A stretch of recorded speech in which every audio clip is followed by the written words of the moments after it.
What is good, everybody, man? We back. I told you guys we're gonna be a lot more consistent this year, man. Hopefully my guy, even though he's the assistant head coach at Alcorn State, is gonna still be able to make time for the show during the season, man. You were busy last year. I was busy. We had a lot of stuff off the field, man, but we back. Coach, we finally have some real football to talk about. We don't have to talk about any all-season speculations. We don't have to talk about over/under win totals. None of that. We're actually kicking the ball off in just about 48 hours here. Yes, just about. No more win total predictions. That's about to come to life. So yes, it's here. Can you smell it? Oh man, well, this weekend, man, is a great opportunity, man. A bunch of FCS HBCU football this weekend, like in prime time too. Like you have Incarnate Word Nichols at noon on ESPN2, Tarleton Portland State at like 3 or 3:30 on ESPN2. Then you got the two primetime games, UC Davis Mercer at 6 o'clock on ESPN. Then obviously what we're here to talk about today, the MEAC SWAC Challenge, Coach 6:30 ABC, and then obviously Idaho State going to UNLV will be somewhere on the Mountain West Network. I don't even know if I get that. I don't know where to find that network, but probably catch a little bit of Idaho State football if I can. Coach, we're here to talk about the MEAC SWAC Challenge, but I wanted to start here, and you can plead the fifth because we always kind of bring it to Alcorn to start, and then we'll shift into our game. You can plead the fifth. I asked Coach Sed about this at Media Day, and he kind of talked about it. Coach, are y'all listening to any of the preseason talk? Because G did a show last night, and we did our SWAC preview last week, Coach. I don't know if you saw it. Timothy picked you guys to win the West on that episode. But he said Jackson's going to win the SWAC. He had Jackson Alcorn playing back-to-back weeks, Jackson winning the SWAC, which is fine. That's a popular pick. But, Coach, I think Timothy's the only person to pick y'all in the West. There's been predictions from 3 to 4 to 5 wins to losing to Valley. Like, there's been some predictions that are pretty disrespectful. How are you hearing any of that? I mean, you hear it, but you don't pay attention to it. And then you try to make sure your kids don't pay attention, make sure they don't get involved in that. As far as going back and forth and things like that. But yeah, it's impossible not to hear it. I mean, you have to be living under a rock not to hear it. Listen, I said it on our SWAC preview, and in case you're watching on YouTube, the SWAC previews audio only is on our podcast, so you can go to Apple Podcasts, Spotify, wherever, and catch that. I think it was almost an hour and a half of SWAC content. Me and Timothy breaking down every single team, over under win totals, rosters, and all that. So, Coach, I mean, just to let you know, let me double check here. I want to make sure I give you the right information. I don't remember what the over under was, but we both went over on Alcorn. So just saying, I don't know if that's a good thing or bad thing because we're pretty accurate with our predictions. So maybe it's a good thing. I'm hoping that we're at least a little bit of good luck for you. But Coach, the SWAC, the MEAC SWAC Challenge, man, we got Southern North Carolina Central. I want to give a shout out to John Grant and the committee, Coach, because I'm thinking back, like I think this is one of the first times that we've had two teams that were probably one game away last year from getting to either winning their respective conferences or getting to the playoffs, even with like North Carolina Central. And on top of that too, Coach, you have two teams that are really highly rated in their preseason conference rankings, where Central was second. I thought they even could have been first, even though South Carolina State won it last year. And you have Southern, who's predicted to win the West and get back to the SWAC championship game. Coach, I like matchups that I can learn about teams early because I talked with Sam Herder earlier this week. Coach, I hate, excuse me, when we have a team, Coach, me and you are previewing week teams play Tuskegee, Virginia Lynchburg, and Vanderbilt. And it's like me and you are previewing week 4, and now they got a real game, and me and you were like, I still don't know what to think about this team, right? Because they're going to win those overmatched games 50-0, and they get beat 50-0. Are they healthy after the FBS game? So I like teams that you can learn about early. And Coach, I don't know how you feel, but I think we're going to learn so much about each of these two teams on Saturday night. Oh, no doubt. And, the old adage is that you get better from week 1 to week 2. But we'll know by the end of the game Saturday exactly where they are as far as it goes a starting point. Because there's a lot of question marks about both teams.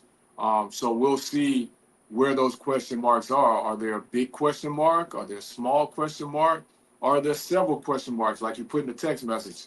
about those certain little areas, for both teams. I think quarterback play for me is I have way less questions about Walker, right? Because I understand people are pointing at his stats, coach, but this is a kid that played 3 drives against Lynchburg where he could have stayed in and ran the score up on Virginia Lynchburg and really padded those stats.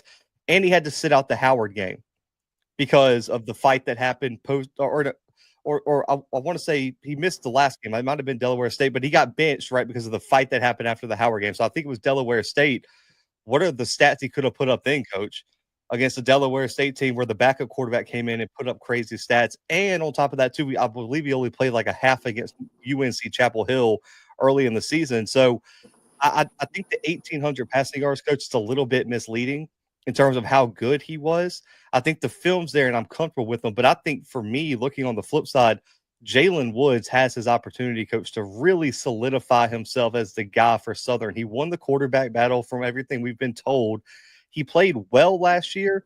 I don't think the stats back up how composed he looked at times in that offense, because this is his opportunity to really solidify himself as one of the top quarterbacks in the SWAC. Because if he goes out and plays well against Central Secondary and gets a win, Jalen Woods catapults himself into a different conversation, I believe.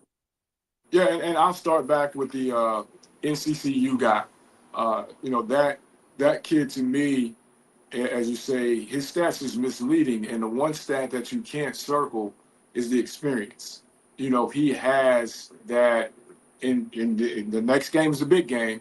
He has big game experience. He's very familiar with what's in that program. So if we're giving an edge, or we're saying, this kid is ahead of that kid, I've got to go with him. And like you said, I would feel really comfortable with him because he has actual big-time game minutes and things like that. Not that the SU kid doesn't, but they're at SU. Can he make the next step, like you said, with all the little changes that they had up front? Getting his timing right with his receivers. And we know what the paper says about the NCCU secondary. So it's going to be a tougher task for him than the North Carolina Central kid. Now, Woods didn't play against y'all last year, right? That was before he missed the Alcorn game. Right. Okay, because Edwin was probably going to ask you your thoughts. He was like, "Did Woods play against y'all?" But you didn't really get to see him in person play. I think he played well in his time, coach, but you know this because y'all had young quarterbacks last year. It's hard for a redshirt freshman to step in mid-season and have the pressure, coach, because usually when that happens, the redshirt freshman steps in, coach, and you're losing, right? And it really doesn't matter. Yeah, growing pains. Coach, how rare is it for a redshirt freshman to have to step in? And, coach, you're looking at him like, hey, we're in the SWAC West race. Like, we have to be in the SWAC championship. And I'll give him this. He won some close games, and I think it counts for something. Definitely. And then, I think, and it's no knock to the system he's in, but I think he's in the perfect system. A run-first attitude. And I think, that weighs really well in the favor of a young quarterback. It's just hold it in the middle of the road. We don't need you to go out here and throw it 50 times. We don't need you to go out here and win the game by making all the tight throws and the tight windows. We just need you to hold it in the middle of the road. Don't wreck. So this type of offense, I think, bodes well for him. He has experience in it, but he's going against a pretty good defense as well. So, like you said, I think this is going to answer some of their questions about what they have at that position. And we've said it on this show many, many times. That one guy really, really puts you in position to be standing there on the podium at the end of the year, more so than any other position. You have a relationship with both of them, so I'm not going to put you on the spot here, but I'm going to give you my take, and I'm just going to let you plead the fifth because I know you're good friends with both these guys, and that's Mark Frederick and that's Matt Leone. And to me, coach, that's where I think Central has a little bit of separation, in my opinion. And that's no disrespect to Mark Frederick. I want to put that out there, and that's not what I'm saying. Bro, Matt Leone is just different, coach. He has that other gear when he gets in his bag, and I think you've seen it. That we both can point to multiple games where, coach, if he figures it out, I don't know what you're gonna be able to do because once he gets in that float, like the Celebration Bowl, he was really in his bag with that. And Yes. I'm very, very curious on how Matt Leone is going to try to scheme Kelby Givens out of the game. Because, Coach, that's a player you have played against for multiple years. How big of a game changer can Kelby Givens be? And listen, you've coached wide receivers, you've coached tight ends, you've been an offensive guy. How do you scheme at what's the best approach here? Is he a type of player you can scheme out of the game, or is he a player, Coach, you just have to deal with the handful of plays he's going to make and hope he doesn't wreck the game? I think you take both approaches, to be honest with you, B. I think you don't, and this is just me, if I'm in those shoes, you don't let one guy take you out of what you do, right? If, we all know what kind of pass rusher he is, if we want to pass the ball, we're not going to pass the ball because of him. So, I got to believe that you've got to scheme it to where you can kind of control or hope to control him, whether that's send the line all his way with the slide, whether that's, have the back chip him on his way out of there, or have the back standing there for secondary help with the tackle. But you've got to do something to still stay within the realms of what you do offensively. And again, as you just touched on it, I think that's what makes Matt so very good, because he can do that, and he's been in this. It's his system. That quarterback has been in the system, so For years. So he'll understand, because you got to remember now that kid sat behind Davius for what, 2 years or whatever. I think it might have been three. Maybe three. Yeah. And Matt's been there the whole time. So, there's different things you can do. You better believe that kid's going to know where that kid is. He's going to know where his hots are. He's going to know, even though we're not throwing hot off of him, but he's going to know where he needs to go with that football in a timely manner. So I don't think you just completely throw your playbook away because you have a guy like that defensive end. But I think you put things within it to kind of help you control that situation, to where you're not sitting there worrying about it on 3rd and 7. Am I going to be able to drop back and throw this ball and still have myself protected? So shout out to Jamie, man. We're looking forward to me and Coach are looking forward to seeing you in Nashville this year, man, instead of Frisco. But he wants to know: do you trust a running back, Chip Givens, Coach, or because he's so impactful? Okay, no. So you would go running back? Yeah, definitely. Now I can extend the edge with the tight end to help the tackle as well. Meaning now I add an extra body and an extra gap. Now he's got to, whether the tight end is fighting across the arc out, or he's running through his inside shoulder, widens him a little bit, gives your tackle a chance to kick a little deeper. So yeah, you have a chance to widen that edge with a tight end. But I would trust my back. But I gotta believe that in camp they've worked that angle, because that back can get you in trouble where your tackle's in control, and then all of a sudden the back comes up. And you know this from playing up front. He thinks he's doing something, but he's really hurting the situation by knocking your tackle off and getting bulldozed by that kid. So I'm sure they've worked all those angles in those different scenarios. Yeah, that worst case scenario is like you got to handle. They come and chip, and like you said, they get pancaked, and now you gave up the sack, right? Because they're going to look at you as the offensive tackle, not the running back per se. Luckily though, for Central is they do return 5 offensive linemen that played over 480 snaps last year. Right. Their top returner is their tackle in Trayvon Humphrey, who all conference, all American level player. And so I'm really excited to see that matchup, because I think Humphrey is a guy. I don't think he's a bona fide NFL prospect, Coach, but I think he's one of those guys that could be a UDFA mini camp invite guy. While I think Givens has a chance on ABC to really kind of put himself into the conversation to be a top NFL prospect among HBCU guys. Because, I mean, his production, Coach, is stupid. I want to say in 2 years, he's had like 56 tackles for loss and like 20-something sacks. Yeah. He's been a force to reckon with on that edge, for sure. So, Coach, obviously running back's going to be a big deal. Both teams are going to have new starters at running back. And I really do think, and it sounds so cliche, Coach, because every single person in the world is going to say, you got to run the ball to win. Well, yeah, no shit. But really and truly, especially for Southern, they're going to have to run the ball, Coach, because I don't know if Jalen Woods is ready to win it all on his arm. If they in last year, Coach Southern was 6-0 when they ran for over 175 yards or more.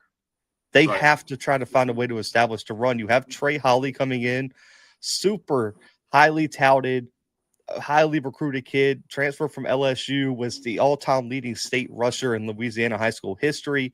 And then on Central side, you have Chris Mosley, coach, who averaged 11 yards per carry last year in his limited action.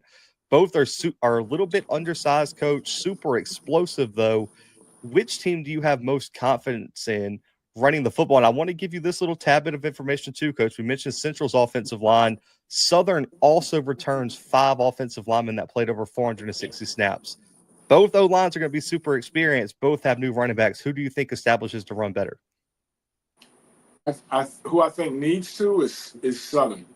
I think SU's got to do that just because of what we just talked about a few minutes ago, the quarterback situation and taking that pressure off. I think they've got to, and I think that's what they do. That's their bread and butter. So I think that they've got to have the upper hand in that situation as far as wanting to get that running game established early. They have, like you said, a bunch of returners as well with minutes, and they have good size up front. So, are they going to be able to lean on Central and wear them down? Are they going to be able to keep it close enough to continue that run game? You know what I mean? So that's going to be very important for them defensively as well to control Central while they're trying to get that run game going. Because if they can get it going, then they're right in that ball game. So it's going to be an interesting cat and mouse in that situation. I'm with you. I think it's most important for Southern, not only because of Woods, coach. I don't have as much confidence in the receiving core as I do Central either. And it's not that they don't have any talent there, right? I think Darren Morris is actually an extremely talented wide receiver on the outside. But you look behind him, coach, they only have one other receiver, which I believe is Cam Jefferson, that played over 200 snaps last year. So they're going to be super, super young at that spot. While you look at Central, Chauncey Spikes comes back, Peterson comes back, Mekhi Wall comes back. Quentin McCall was a starter 2 years ago, coach, missed all of last season. So he's back now this year. And they added a transfer from Kaiser, who was an all-conference, all-American level guy at Kaiser down in Florida I believe it's the NAIA level. Yeah. So, man, I have a little bit more confidence in the wide receiving core for Central, but I think Southern, coach, you've been in the SWAC for a long time. The identity for Southern has always been running the football. Yeah. And I don't think that's changing, especially under Mark Frederick, who you know very well. Mark is going to run the football. Regardless, he's going to find a way to run the football, whether it's inside zone, whatever it may be. He's going to force the run to work, and I think that's going to be the key for them. And they're going to have to run the football. Or I don't think if Southern doesn't rush for 150 or more yards, coach, I think the probability of them pulling this one out is very, very low. I'd second that, and I might even take that total up, and then I've got to add the time of possession. I think they've got to keep that quarterback for NCCU on the sideline. And I think the way they do that, as you said, is with that run game, controlling that and, moving the chains methodically. And then if they can find themselves in an early lead, I think that bodes well for them as well. But we all know if you fall behind, that run game starts to dwindle away. And then that's when the problems are going to start, because now you've got to really lean on that pass game that we really don't know a whole lot about at this point. Defensively, coach, Central only returns about 5 returning starters. Because if you extend that to contributors, they returned 14 players that played over 100 snaps last year from that defense. Have a ton of depth coming back who got significant playing time. And I'm very curious to see what the level this defense could be, because I thought in terms of secondary, coach, they were the most underrated unit in the country. Coach, last year, in I think, 11 games they played, they allowed less than 6 yards per attempt, had 13 interceptions, and only allowed 4 passing touchdowns all year last year. That's elite defense. And you've been a DB coach. You're taking that all day if you could get that in 11 games. Oh, yeah, you got to. And, the thing that I think is really understated in what you just said there is those guys got time. They may not have been the starters, but they got significant time. And PFF, that what did we do before PFF? You know what I mean? But Could you imagine being a coach? Like you were a coach in the non-PFF days, but every coach leans on PFF now for everything. yeah, it's crazy how we got along without it, but now it's here. But when you get guys that have that experience, when you get guys that have been on that stage, TV games are different. And you got guys that have never been on that stage. They do a great job with the celebration ball. They do a great job with the kickoff. So it's going to have the excitement of a bowl game. You know what I mean? It's a different stadium. Those both teams are probably traveling right now to get there for a game on Saturday. So there's going to be things to do. So guys that have experience, they do well in these situations because they understand what it is. Guys that don't have a lot of experience or new, this may be a little overwhelming and it may take them a half to settle in. I'll say this. I actually am kind of high on Southern's defense, probably compared to the majority of people, like outside of Givens. Now, I think the question mark is more on the defensive line, coach. I thought they were really, I don't want to, they were just kind of small on the interior last year, to say the least. They had some guys that might have some weight, but they were super short. And if the guy wasn't short, they were a little bit undersized weight-wise. I mean, you guys went through the same struggle. Coach has said that too. Interior-wise, they didn't match up with the edge rushers. And, Coach, who's going next to Givens? Because we talked about how you scheme a guy out of the game. Their other edge rusher really stepped up last year and made some plays while Givens was getting a lot of attention, and it opened up some one-on-one opportunities for Givens. If they can't find another edge rusher to really emerge on the other side, I do think that helps Central's ability to take Givens out of the game for the most part. Definitely. Because at this point now, we know we can move our protection to him and we can control the other side. But then we can also run the ball to the other side. So playbook's wide open, options are wide open. Now we know that we just have one guy that we've kind of got to control over. And now, like you said, the pressure's on the other side. And if he's not coming up with those plays, he's going to see a lot of that action coming his way, not just this game, but for the rest of the season until he proves that he can hold up. Now, whether they do it by person or by committee, somebody over there is going to have to hold up on the opposite side of the other kid. They brought in a ton of interior JUCO talent, a bunch of guys that have that prototypical size you want at D tackle. Secondary-wise, I think they're going to be really good, Coach. I mean, you got Elijah Westback, Herman Brister, Xavier Spencer, Horatio Johnson. You got some guys that played a lot of snaps last year. The question is going to be, how do they match up against a guy in like Walker Harris, like you said, that has so much experience, that's comfortable with the scheme. That coach also, too, has probably earned the trust of his OC, Matt Leone, to make those adjustments up front as well. So if he sees something, him and Leone are on the same page, Coach, where he can adjust, are they going to be able to force him into turnovers, which really and truly he didn't turn the ball over a ton last year. Outside of maybe the Elon game, I want to say was the worst game he had. But outside of the Elon game, which I think he threw 3 picks in, Coach, he really didn't turn the football over a lot. And I think that's going to be important for Southern, is to win that turnover battle and make Walker uncomfortable, whether that's with Givens or whether that's disguising coverages and making him uncomfortable in the pocket. Yeah, and we know he's athletic enough to make things happen with his legs, but that's not what he wants to do. But if you can constantly push him, making him step up, if you can constantly flush him, just get him uncomfortable, that'll be something to see how he reacts and what Matt does to help. But, yeah, that's got to be a big factor in what they do defensively to try to get him off his mark. When you look at top players, I mean, let's just exclude Walker Harris and Givens, Coach. I mean, obviously they're the key players, and we've talked about that.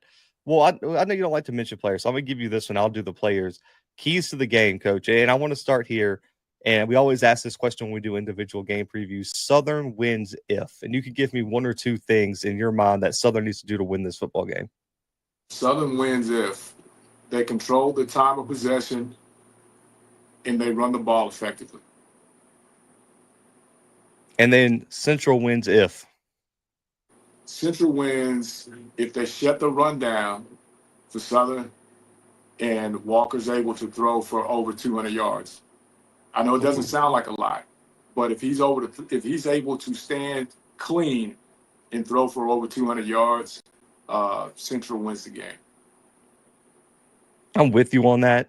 Me and Timothy already did our preview, so I kind of answered that question already. But like, I think the biggest thing is, man, they got to find a way to make Walker uncomfortable in the pocket. Like, they're going to need Givens and that defensive line really to collapse the pocket. They really need to. They need to get to Walker early and often and make him uncomfortable all night. Because, Coach, we've seen just throughout his career, if Walker could just stand back there in the pocket and feel confident, he's going to pick you apart. And Leone's going to scheme it up where someone's there. Like, you even saw with South Carolina State, they struggled in that first half, right? And they were getting to him. They were making him uncomfortable. They couldn't really figure it out offensively.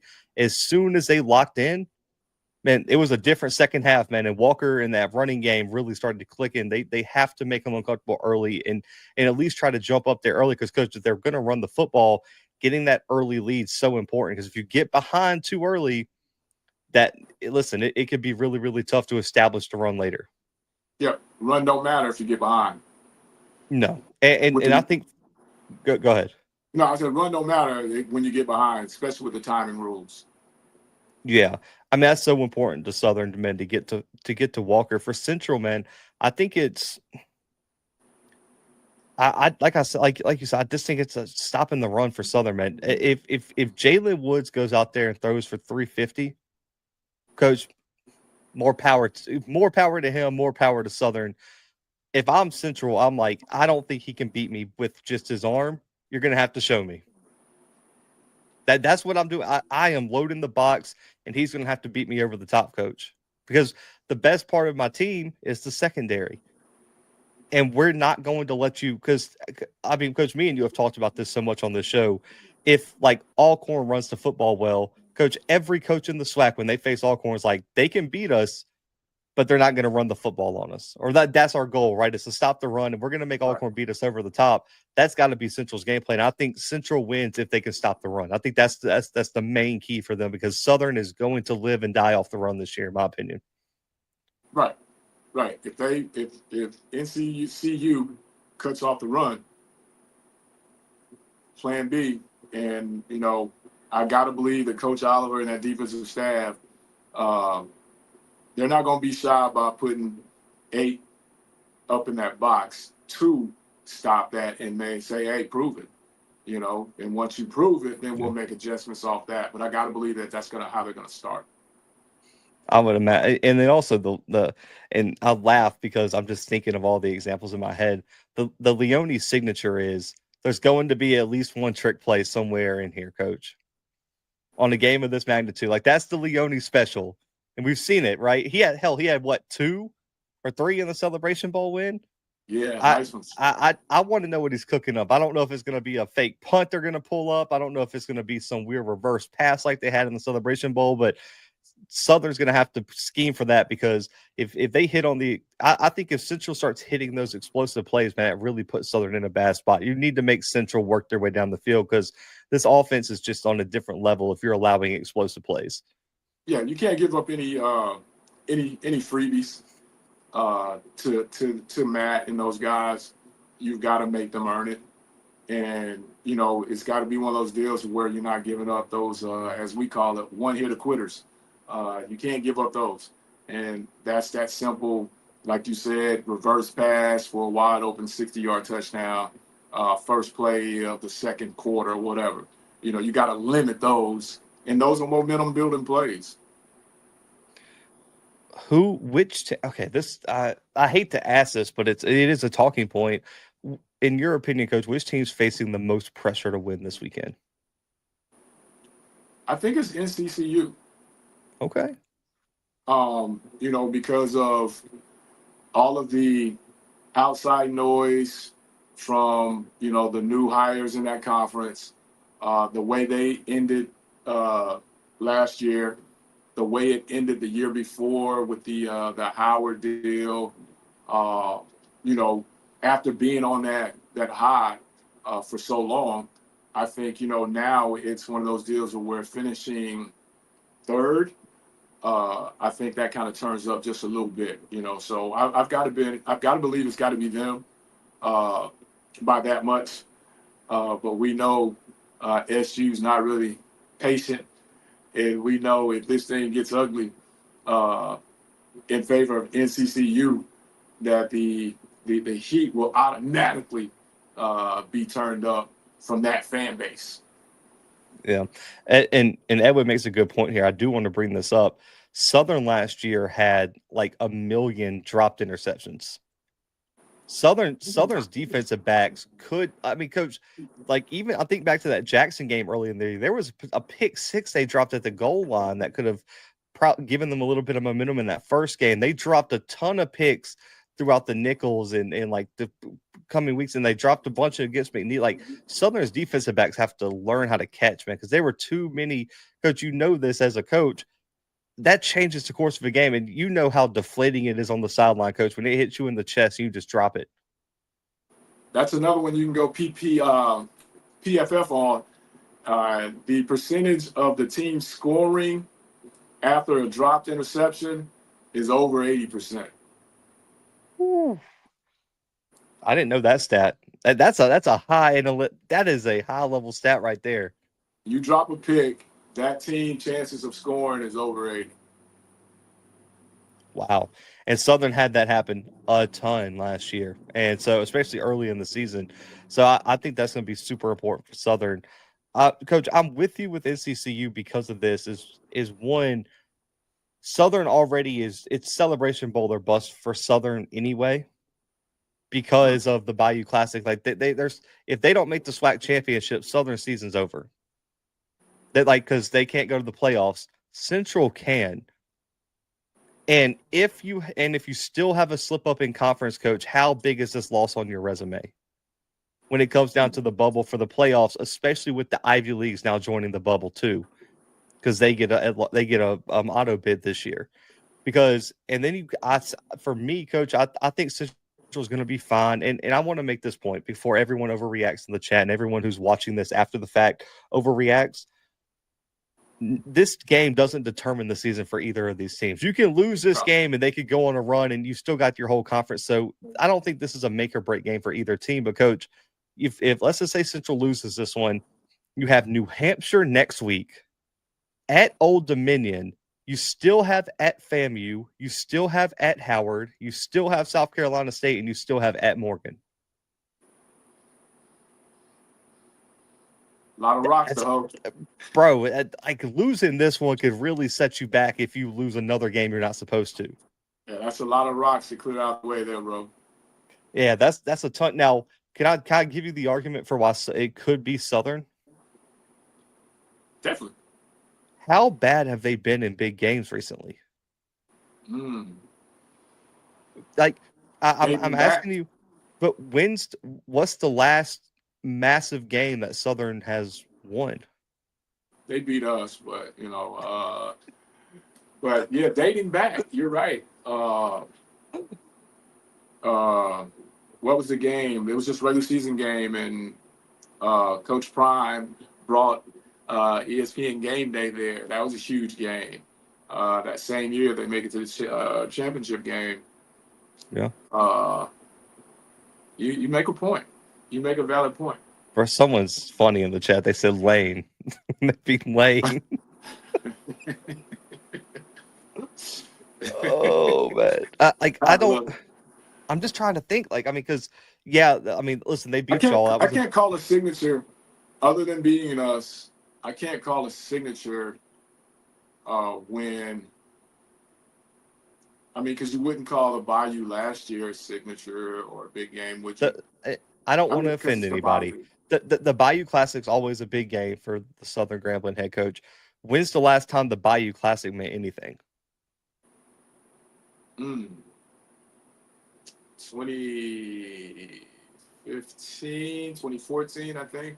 Winner take all. It's been a minute. Yeah, 2014, 2015, I think. Winner take all. Yeah, because Southern's either had it locked up or both teams have been eliminated for the past few years.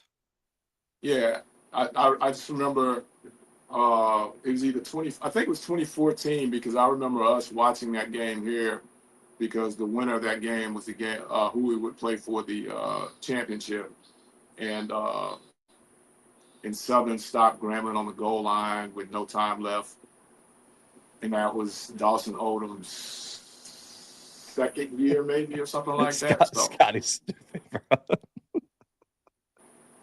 In the Pop Warner Classic. Oh, man. So, He's yeah, funny, man. Shout out to Scotty. 2015. I mean, so for me, this is big for Southern. I don't think it determines their season because we've seen Southern, Coach. No. They lose all these out-of-conference games, but then when it comes to the SWAC West, they'll win like 3 overtime games, and they'll find a way to get to the SWAC championship. So they'll be fine. Definitely. The question is, though, how big would this be for the momentum and the perception of the program? It's huge just because of what we just talked about. I think that sets that same fan base that was ready to turn up the heat. I think that sets them straight for a little while. Gives Coach G a little breathing room, so to speak. And people may be saying breathing room. He's in the championship game last year, but we know how that thing goes. It ain't what you've done. It's what you've done for me lately. And that's basically, again, this thing can't get out of hand to start the year. If this gets out of hand starting the year, it's definitely got to be one of those we reel off 8 in a row and we make it back to Atlanta. Or else, it's going to get loud over there for sure. Right, especially for Southern, you lose this game, and then, Coach, next week you get to go make the trip to Itabena for a non-conference game. Yeah, you got to get up for that one. You better get up for that one. And then you get to face Alabama State for another non-conference game. Yeah, that's where you probably in your scheduling you probably should have looked at Lane. Did you know how mad? Okay, can I just start? Southern fans aren't going to care. Southern fans are about to laugh. Do you know how mad someone in the West is going to be if Southern loses to 2 different, like, let's just say Valley and Bama State beat them, right? Just on some crazy upset BS. And then they go on and win the West. Do you know how mad some West team's going to be when they're looking around like they're technically have 2 losses in SWAC play, but they didn't count? Right. It's one of those deals where it's going to cause more confusion than anything because I don't think everybody understands that. I think people are under the assumption that one of those games is going to count. No, neither of those games count. No. As far as the division records go. Coach, I'm telling you, because it happened last year in October, there's going to be somebody in the media space that's going to be screaming about tiebreakers, about something crazy, and it's like you still don't understand that these don't count for anything. Yeah, nothing. Just bragging rights. Like bro, there was a Valley account that tried to call me out on Twitter for saying it didn't count because Valley on their website had it as a conference game, and so the school that's playing the game didn't know it wasn't a conference game. Oh, that's crazy.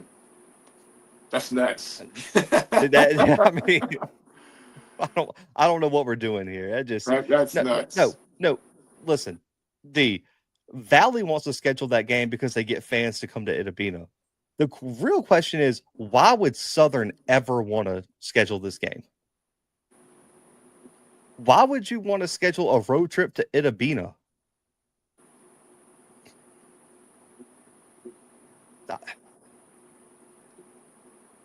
Oh.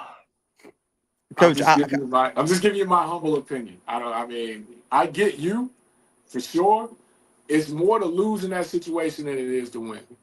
You have way more to lose than you do to win. Is petty. He said they don't want to play Nichols again. Nichols McNeese, bro, they're ducking that phone call. I don't know what's the area code for Lake Charles and Thibodeau. Was it 317 maybe? I don't know. Yeah, they're declining that call every time. They said, bro, 50 was enough last year. We don't want no more of that smoke. Oh, man. But no, I get it. I get it. Listen, I get the in-conference conference games or in-conference out-of-conference games for money, right? Jackson, Southern. I get it, Coach. Do you know how much money you can make off of a Jackson Southern game? Regardless, you have to play that game. I Jackson know, but Grambling. You still got to schedule that, though, man. Yeah. You still have to Jackson Grambling. Those are money games. Yeah, you still have to schedule those, man. Yeah. Those are money games. But, Coach, I'm just going to throw this out here. Southern ain't making a dime off of playing Valley on the road. No, it's costing them. They're not making a single dime. So don't give me the, oh, it's about finances, bro. They aren't making a dime off that game. Yeah, it's costing. Valley ain't got money to pay them to come there. No. Come on, man. And you probably save money playing closer and playing nickels. Yeah, definitely. Scheduling 2 lane, trying to get on 2 lane schedule or something. And you know what would help, these rivalry games like Southern Jackson not fall off the conference schedule, Coach? Playing 9 conference games. Yeah, make them count. We got a 12-game schedule now. Yeah, make them count. Anyway, I don't want to get into that. All good. Yeah, that's your pet peeve. Yeah. Final prediction, man. Final prediction. Who you got in the MEAC SWAC Challenge this Saturday? Man, I got NCCU. I got them in a 28-17 type ball game. That's about where I had it. I had 31-20, I believe, Central. I think it's close early, and I think Central probably scores late, Coach, to kind of pull away. Like I can see it being a 1-score game, Central scoring late to pull away, kicking a field goal, maybe even to pad the lead. So I'll be curious to see how, because here, me and Timothy had this conversation, Coach, and you've been coaching for a while. Teams that win a bunch of close games go one of two ways, Coach. And historically, percentage-wise, Coach, it hasn't been good. Teams that win close games the year prior typically don't win close games the next year. Timothy has the stat. I don't know if Timothy's watching. Timothy, give them the percentage. There's a trend. If they lose a close game, I'm a little worried there because they had a bunch of close wins last year. And if those flip, how different's the record? Oh, it's god awful. It's below 500. You know what I mean? And I can see that stat being true because even though you lose players, there's players that come back that were part of that, and then in their mentality, in their minds, it starts thinking, "We're gonna win in the end anyway. We cool. We're gonna win in the end anyway. Just relax. The punter is gonna kick the ground and not kick the ball, and then we're gonna recover it for a touchdown." That's going to happen, guys. I'm telling you, that's going to happen. And then you start thinking that, and then you start to relax, and then what would have been, in your mind, a critical mistake, something you need to turn up some intensity to, you now become a little lax because you're, all right, man, we'll get it in the fourth quarter. We're cool. Hey, guys, coming out in the third, we're down 28-6, but we will come back because we did it last year. That's the mentality. That's what you start thinking. And then next thing you know, you look up, it's 42-6, you know what I'm saying? And you keep waiting on that strange bounce to get you back in, and it never happens. So I can see that happening, especially when you return a lot of people. Yeah, but also, too, on the flip side, Coach, you've probably been on the other sideline where if it's a close game and that team won a bunch of close games, you get a little bit tighter and you're like, well, shit, man, like they always seem to find a way. Like, man, you get real nervous and you don't want to make a mistake, and then you end up punting the ground. Yeah. And dropping the football. And then you're like, all right, here we go. That kind of thing. No doubt about it. Oh, but no, I think Central wins this one, man. I'm really high on Central this year, Coach. I've picked them to win the MEAC. I picked them to win like 10 games this year. Like I'm buying all the stock on Central this year. And there's a lot of people that don't like, real quick, and then we're going to get out of here, Coach. Are you buying the Central stock this year to win the MEAC, or you got someone else coming out of the MEAC? I'm buying. I think, again, they have that guy that's calling the signals. And I think that's something that everybody else doesn't have with experience, with the amount of experience he has. I think, that's got to put them in the front. I'm with you. The South Carolina State fans were not happy with that prediction. Yeah, they not happy. And I'm with you, Jamie. Listen, they got the kid from James Madison, won the bowl game for James Madison this year, Coach. Billy Atkins, kid's a baller. I'm more worried about the defense. And listen, I love my guy, Coach O over there. Shout out to O'Daffer. My guy. They lost a ton of talent, though, this offseason. And I think it's going to take a year to kind of re-up in a lot of key places. And then offensive line is a big concern of mine. But I'll say something to Jamie's comment, though. yeah, bowl-winning quarterback, but you got to remember now, Phoenix was with him through, half of his college, well, over half of all of his college career, basically. Yeah. Same system, same, everything.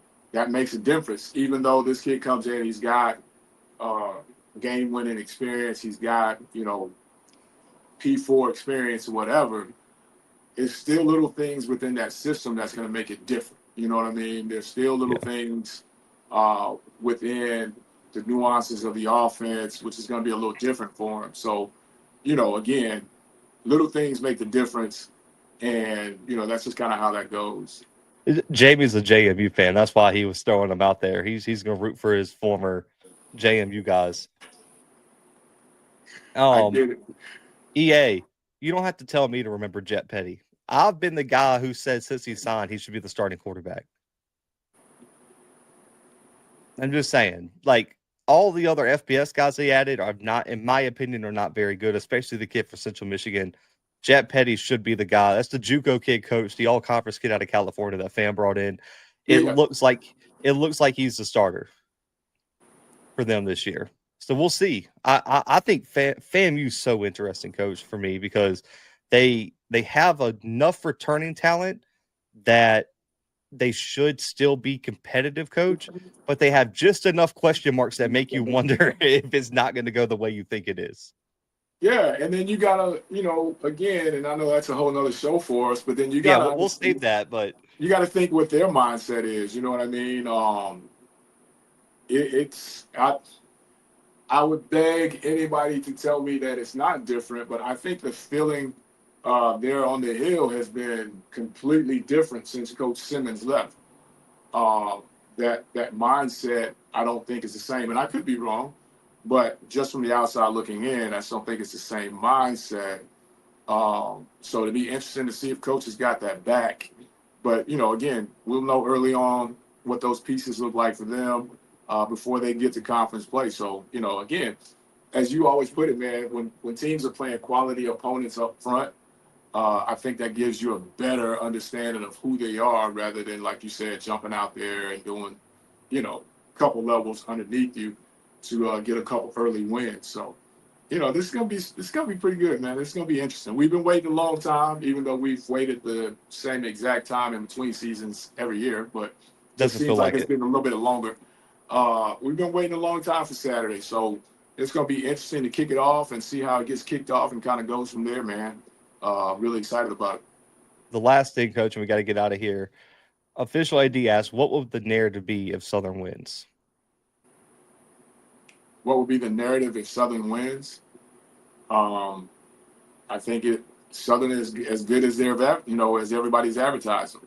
I think for them to pull it off, like we said, I think they've got to control the clock. They've got to run the ball, and I think that will be their calling card. So, that narrative will be, hey, look out, SWAC. Southern is as strong as we thought they were. So that would be my guess. Yeah, I think it would, for me, because if they win, just in my head, coach, that means Jalen had a good game. That means they probably ran the ball really well. Givens probably created havoc. To me, it would just be, the next question would be, okay, you beat Central. Is this the year they finally get over the hump of FAMU Jackson? Because coach, it's been, what is it? Is it 6 straight games with FAM, and then like FAM, 6 yeah. or it might be 5 with FAM, 6 with Jackson, but they're both long streaks right now. You beat Central, you have this momentum. Can you get over the hump of Jackson or FAM? That's the question. After if they beat Central, that would be the question: is this the team that finally gets over one of the humps? Oh, if they win this one, the expectations go through the other roof. What Michael Jordan said that year, the floor, the ceiling, and the roof. What do you say? The roof is the ceiling or something like that? Yeah, something like that. Yeah, we're talking that kind of thing. You know what I mean? So if they win this one, ain't no doubt. Oh, bro, I need Terrence Graves to walk in the press conference and be like, man, the roof's the ceiling now. The roof is the ceiling. I like it. The ceiling. Let's go. Oh, but someone said the answer is hell no on that question, by the way. So just oh man, that's hilarious. But guys, man, we appreciate y'all tuning in, man. Me and Coach will be back every single week. We'll find the time. Like me and Coach are working on getting our schedules together, man. We're gonna try to have. We're probably gonna be your lunch show to watch, man. Everybody else has. Listen, there's a million shows that air from like 5 p.m. to about 9 p.m. every single night during the week, man. There's SWAC, HBCU, FCS content everywhere. We're gonna be your news show, man. So we'll pick 2 days a week, maybe 3. Come on, stream a little bit at lunch, man. Talk about preview games, recap games, talk the biggest storylines all throughout the season, man. So make sure to tune in, hit that subscribe button, hit the like button. If you listen, Coach is busy, man. I'm also gonna be busy this year, man. I'll be co-hosting with Craig Haley on the FCS Edge podcast for Stats Perform. I'm also co-hosting with Sam Herder with Hero Sports this year on his podcast. And on top of that, too, me and Timothy obviously are still doing our thing on the audio podcast where we talk more FCS football. So me and Coach will be holding down the YouTube front. So if you're not already annoyed with my voice and my takes, man, you can catch me at all those different places, man. But man, until next time, man, for Coach Fred, myself, the Blue Bloods, FCS Football Central on SI, man, we are out for right now.